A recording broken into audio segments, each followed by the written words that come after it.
I'm sure that a lot of you know that this AUG right here used to be the lowest float skin in the whole entire game, until just recently it was dethroned by this Mac 10 bronzer. Now, the person that unboxed this Mac 10 actually ended up selling it right away, although there's a lot to that story. They didn't actually technically sell it, and it looks like they messed up when getting rid of the skin very, very badly. We're gonna look at how much it ended up selling for, and how the person that unboxed the skin actually ended up missing out on tens of thousands of dollars. But first, this video is sponsored by Halo Skins. Halo Skins is a growing skins marketplace where you can buy and sell your skins. Their prices are super competitive with other popular marketplaces, and they also have a 0% commission fee for buyers, meaning that the price you see is the price you pay. Halo Skins is trusted by places like Price Empire and have great reviews on Trustpilot, so you know it's trusted, especially if it's your first time trying it out. Check out Halo Skins from the top link in the description below. And thank you to Halo Skins for sponsoring this video. This Mac 10 was unboxed by a Chinese player, and they were posting about it online, and they were asking how much they can sell it for. They posted a screenshot of the item, and they said, how much can the world's first sell for? They then said, a lot of people have added me on Steam recently, and a foreigner said 28,000 US dollars, but I don't quite believe it. Now, that is the most important part. When they said, I don't quite believe it, they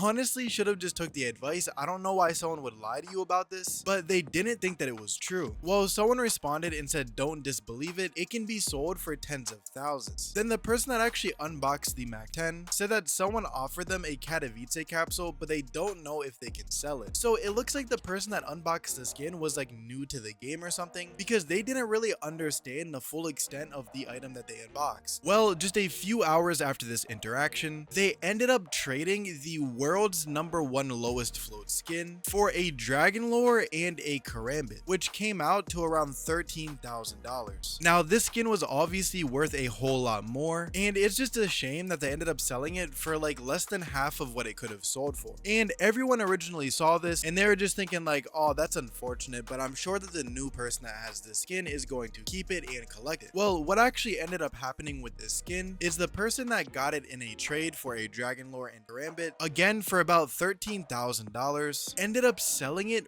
right when it got off of trade lock for $45,000. That means that the person that traded a Dragon Lore for this skin ended up basically 3.5 timesing their investment. Now, this is an insane situation, and I cannot imagine how this person is feeling right now. They could have got 3.5 times as much money if they just would have done their research and trusted the people that were giving him price estimates. Now, you can't really blame them too much because obviously people in Counter-Strike are not very trustworthy. Whenever you unbox a skin like this, there's going to be a lot of people that are trying to scam you, but I don't see how it could be a scam if someone is DMing you and telling you, hey bro, be careful, this skin can sell for $30,000. I mean, if someone told you that like, oh bro, this skin is only worth like 8,000, you should sell it to him now. People were telling the guy that unboxed this item not to sell it for any lower than 27,000. And come to find out, he could have actually almost got double that price. $45,000 is absolutely insane. And it is an unfortunate situation for the person that unboxed it, but at least they didn't get completely scammed. They still came out of it with a Dragon Lore and a Karambit, a couple of really nice play skins, and $13,000 really isn't anything to scoff at. Although they unboxed one of the rarest items in the world, and they sold it for less than an M9 Ruby, which is just completely heartbreaking. And now it looks like this story is pretty much over. The only thing to see now is if the new owner of this skin puts a cool craft on it, or if this skin actually gets dethroned. But I don't really see it getting dethroned anytime soon. This skin has 9 zeros in its float value, unless someone was stupid enough to put this skin in a trade up contract to get another #1 world's lowest float. It looks like this will be the lowest float skin in the game for a pretty long time. By the way guys, we now have our very own Discord server. You can join it from the description if you want to find people to trade with, teammates, or if you want to be a part of the community. I do giveaways in there all the time, so definitely make sure you join if you don't want to miss out on free skins. And there is a 94% chance that if you're watching this right now, you are not subscribed. So if you just checked and you aren't subscribed, make sure to hit that sub button so that you don't miss out on any future videos or giveaways.